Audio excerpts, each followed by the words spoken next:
తాను తిరుగుతూ ఉంటుంది. దీన్నే భూభ్రమణం అంటారు. భూభ్రమణం 24 గంటలు లేదా ఒక రోజు. భూమి తన చుట్టూ తాను తిరుగుదాం వలన రాత్రి పగలు వస్తుంది. ఇప్పుడు నాకు పగలు చూడండి, పగలు.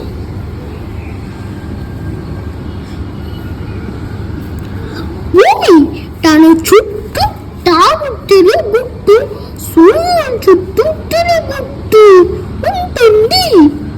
దాన్ని భ్రమణం అంటారు. భూమి సూర్యుని చుట్టూ తిరిగి రావడానికి ఒక్క సంవత్సరం లేదా 365 రోజులు పట్టుతుంది. భూమి సూర్యుని చుట్టూ తిరుగుతాం వలన ఋతువు కాలాలు ఏర్పడతాయి.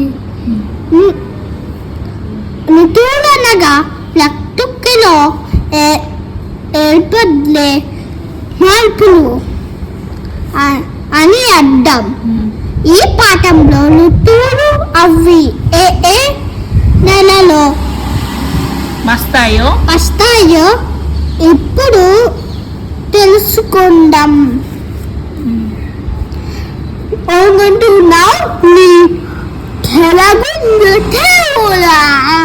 వసంత ఋతువు, గ్రీష్మ ఋతువు, వర్ష ఋతువు, హేమంత ఋతువు, శరద్ ఋతువు, హేమంత ఋతువు, శిశిర ఋతువు.